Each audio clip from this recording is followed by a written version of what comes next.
कि देश के लिए पब्लिक सेक्टर जरूरी है, तो प्राइवेट सेक्टर का भी भागीदारी उतनी ही आवश्यक है।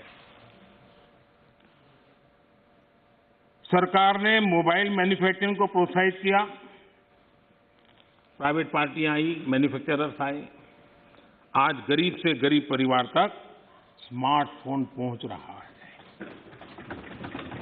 टेलीकॉम में स्पर्धा को प्रोत्साहित किया गया, तो मोबाइल पर बात करना करीब करीब जीरो हो गया और डेटा भी दुनिया में सबसे सस्ता आज हिंदुस्तान में है। यहां तक कि हमारी फार्मा इंडस्ट्री, हमारे वैक्सीन निर्माता, क्या ये सारे सरकारी हैं क्या? आज मानवता के काम अगर भारत आ रहा है तो हमारे इस प्राइवेट सेक्टर का भी बहुत बड़ा रोल है, प्राइवेट एंटरप्राइज का रोल है। और हमें हमारे देश के नौजवानों पर भरोसा होना चाहिए, हमारे देश के नौजवानों पर भरोसा रखना चाहिए। इस प्रकार से कोसते रहेंगे, उनको नीचा दिखाते रहेंगे और हम किसी भी प्राइवेट एक्टिविटी को नकार देंगे। कोई जमाना होगा जब कुछ सरकार करेगी, उस जमाने में जरूर होगा, किया होगा। आज दुनिया बदल चुकी है, समाज की अपनी ताकत है, देश के अंदर ताकत है। हर एक किसी को अवसर मिलना चाहिए और उनको इस प्रकार से बेईमान घोषित करना, उनके लिए गंदी भाषा का प्रयोग करना, ये कल्चर किसी जमाने में वोट पाने के लिए काम आया होगा, आज वो आने वाला नहीं है। कृपा करके हम, और मैंने लाल किले पर से बोला, वेल्थ क्रिएटर भी देश को जरूरी होते हैं, तभी तो वेल्थ बांटेंगे। गरीब तक वेल्थ बांटेंगे कहां से, रोजगार देंगे कैसे? और सब कुछ बाबू ही करेंगे। आईएएस बन गया मतलब वो फर्टिलाइजर का कारखाना भी चलाएगा, आईएएस हो गया तो वो केमिकल का कारखाना भी चलाएगा, आईएएस हो गया वो हवाई जहाज भी चलाएगा। ये कौन सी बड़ी ताकत बना के रख दी है हमने? बाबुओं के हाथ में देश दे करके हम क्या करने वाले हैं? हमारे बाबू भी तो देश के हैं, तो देश का नौजवान भी तो देश का है।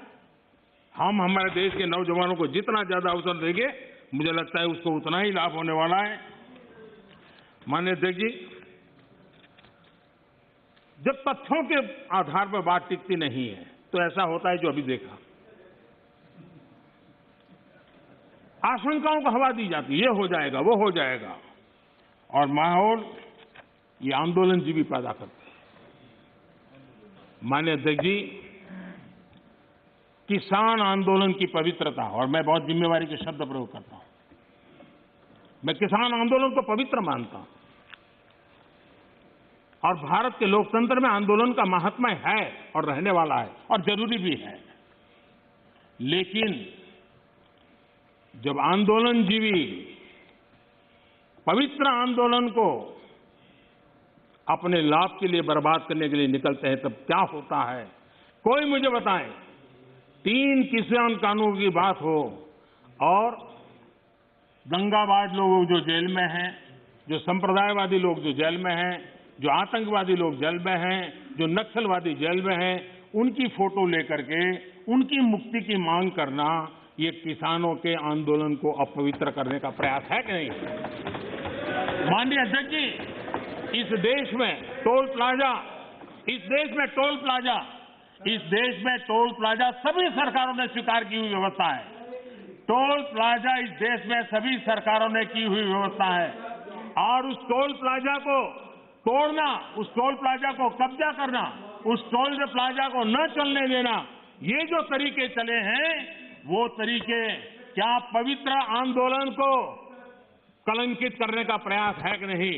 जब पंजाब की धरती पर सैकड़ों की तादाद के अंदर, पंजाब की धरती पर सैकड़ों की तादाद के अंदर जब टेलीकॉम के टावर तोड़ दिए जाएं, क्या वो किसान की मांग से सुसंगत है क्या? किसान के पवित्र आंदोलन को बर्बाद करने का काम आंदोलनकारी ने नहीं, आंदोलनजीवियों ने किया हुआ है और इसलिए देश को आंदोलनकारी और आंदोलनजीवियों के बीच फर्क करना बहुत जरूरी है और देश को इन आंदोलनजीवियों से बचाना वो भी उतना ही जरूरी है। अफवाहें फैलाना, झूठ फैलाना, गुमराह करना और देश को दबोच करके रख देना, देश बहुत बड़ा है, देश के सामान्य मानवी की आशा आकांक्षाएं बहुत है और उनको लेकर के हमने आगे बढ़ना है और उस दिशा में हम प्रयास कर रहे हैं। देश में